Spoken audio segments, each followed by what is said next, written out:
কার জন্য ঘর সাজাও, কিন্তু যেই কবরের ঘরে তুমি শত শত শত বছর থাকবা, ওই কবরেও তো ছিদ্র আছে, ওই ছিদ্রগুলো বন্ধ করছনি।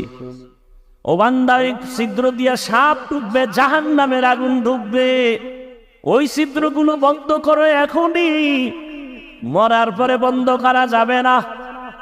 ওই ছিদ্র বন্ধ করার জন্য তোমার নামাজ লাগবে, তেলাওয়াত লাগবে, রোজা লাগবে। ক্বালা রাসূলুল্লাহি সাল্লাল্লাহু আলাইহি ওয়া আলিহি ওয়াসাল্লাম, ইযা উযিআল মাইয়িতু ফি কবরিহি জাআল কুরআনু ইনদা রাসি ওয়াস সালাতু আন ইয়ামিনিহি ওয়াস সিয়ামু আন শিমালিহি ওয়া সাইরুল হাসানাতি ইনদা রিজলাইহি আও কামা ক্বালা আন-নাবিয়্যু আলাইহিস সালাতু ওয়াস সালাম। মাইয়িতকে কবরে রেখে যখন সবাই চলে যায়, ফেরেশতা দুইজন আসে প্রশ্ন করার জন্য। মাথার কিনারায় যখন আসে বলে, আসবা না। কে নিষেধ করলা? বলে, আমি এই মাইয়িতের বন্ধু, আল্লাহর কোরআন। এমনি এই বান্দা কোরআনের লাগে সম্পর্ক নেই, আপনার কবরে যাবে। দুনিয়াতে এই বান্দা আমাকে ভুলে নাই, আমিও ভুলবো না। ফেরেশতারা ডান পাশ থেকে আসবে, বলবে আসবা না। কে বলে, আমি নামাজ। ফেরেশতা বামে যাবে, আসবা না। কে বলে, রোজা। দুনিয়াতে রোজা সারে নাই, আমিও তারে সারব না। দুনিয়াতে নামাজ সারে নাই, আমিও তাকে সারব না। পায়ের কিনারায় যাবে, বলবে আসবা না। কে তুমি? বলে, মেসওয়াকের আমল, দস্তারখানের আমল। এখন তো দস্তারখান নাই, এমনিই তো নাচনেওয়ালা বুড়ি আরো যদি পায়। মানুষ তো এমনি সুন্নত পড়ে না, দস্তারখান সাইরেই দিছে। এর মধ্যে আর এক দল কয় দস্তারখান লাগেই না। বড় ভেজাল। মানুষ এমনি ইবাদত করতে চায় না, এর মধ্যে এক হুজুরে কয় বেশি ইবাদত লাগে না। মানুষ এমনি নফল নামাজ পড়তে চায় না, একজনে কয় নফল লাগে না। ভাইরা আমার, পায়ের কিনারায় যাবে যাবতীয় নেক আমল, নফল আমল। নফল বলে লাগে না, কেমনে বুঝাই? স্পষ্ট সহিহ হাদিস, কিয়ামতের দিন বান্দার ফরজ আমলের ঘাটতি পূরণ করতে লাগবে নফল আমল। বলেন তো, আপনি নফল পড়েন নাই, তো আপনি কেমনে ঘাটতি পূরণ করবেন? অথচ নফলের দাম কত? ফজরের নামাজের পরে কেউ যদি একই জায়নামাজে বৈশা, ফজরের নামাজের পরে বেশি টাইম না, মাত্র 10 থেকে 15 মিনিট যদি বৈশা একটু তসবি টসবি পইরা একই জায়গায় বসার পরে উইঠা আবার সূর্য উঠে গেছে, 4 রাকাত ইশরাক নামাজ আদায় করে মাওলার মোহাব্বত নিয়ে যদি ইশরাক নামাজ পড়ে, বাইতুল্লাহর হজ না করে মরণ হবে না। হজ করতে চান? টাকা নাই, কোন টাকা লাগবে না, ইশরাক নামাজের আমল করেন। যদি 5 ওয়াক্ত পড়েন, ওর ইশরাক কি 5 ওয়াক্ত বাদ দিয়ে ইশরাক পড়লে হবে? আর যদি 5 ওয়াক্ত পড়েন, কিয়ামতের আগে ইশরাক করতো না, করবে? বিয়ে না করে সন্তান হইবে। ভাইরা আবার, তো দুনিয়ার পেছনে ঘুরো, এ দুনিয়ার কোনো দাম নাই।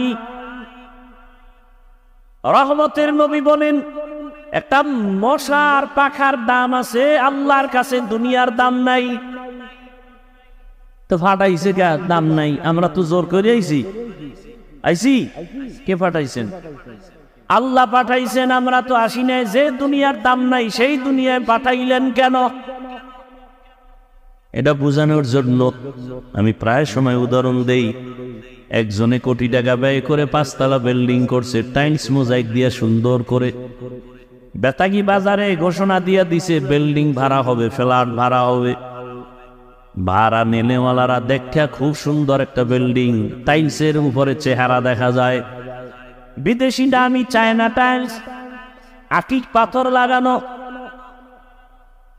দেখে দেখা, বেডরুম সুন্দর, ড্রয়িং রুম, ডাইনিং রুম কত সুন্দর, 1 থেকে 5 তলা এত সুন্দর। মনে চাই পুরা বিল্ডিং আমি নিয়ে নেই, কিন্তু সমস্যা এক জায়গায়, পুরা বিল্ডিং একটা বাথরুম নাই। কি নাই? কোন বাথরুম নাই। মালিকের জিগাইলো কিও বাথরুম নাই কেন? আমার এলাকাটা তো পবিত্র এলাকা, এই জন্য বাথরুম 1 কিলোমিটার দূরে। প্রয়োজন হলে কলিং বেলে চাপ দেবা, রিক্সা আছে, অটো রিক্সা, অনেক গিয়া বাথরুম সেইরা আসবা। আমার পুরা বিল্ডিং থাকতে হবে পরিচ্ছন্ন, যেতে চায়।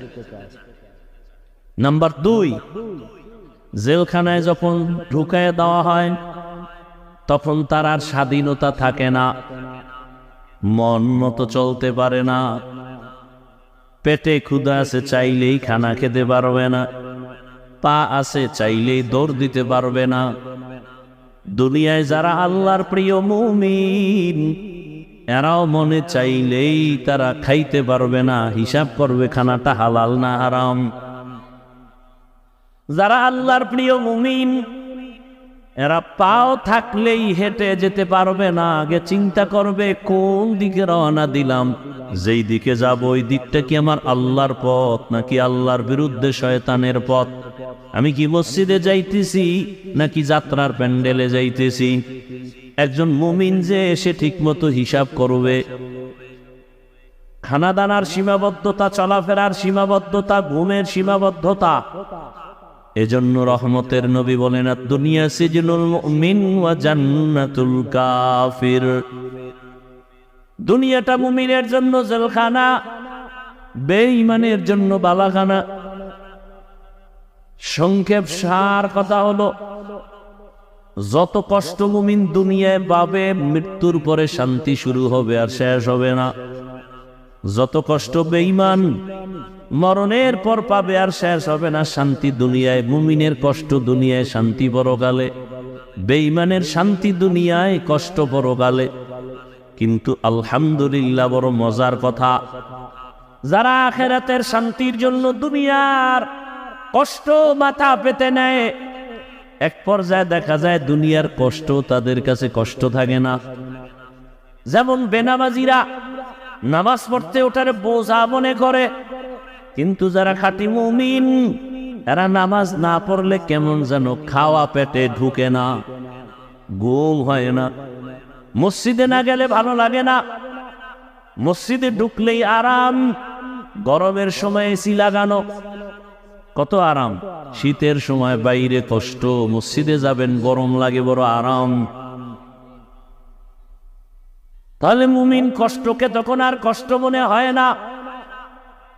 বেনামাজি ফজরের সময় ঘুম থেকে ওঠা বড় কঠিন, কিন্তু একজন মুমিন ওই টাইমে খালি বিছানায় ছটফট করে, উঠবে কখন, আজান হবে কখন। এগুলো মুমিনের হালাত। অর্থাৎ শান্তি আসলটা আখেরাতে। দুনিয়ায় যে কষ্ট, এটা আসলে কষ্ট থাকে না, এটাও আল্লাহ আরামেই ব্যবস্থা করে দেন, মানসিক শান্তি থাকে। আর বেঈমানের হালাত কি? দুনিয়াদার যারা, ওরা দুনিয়ার শান্তি চায়, পরকালের কষ্ট হয় হো। কিছু কিছু দুনিয়াদার বলে, দুনিয়ার একটু আরামায়েশ কইরা নেই, মরার পরে যা হয় হবে। কিন্তু একটা দুনিয়াদার জমিনের মধ্যে কোনো শান্তিতে নাই।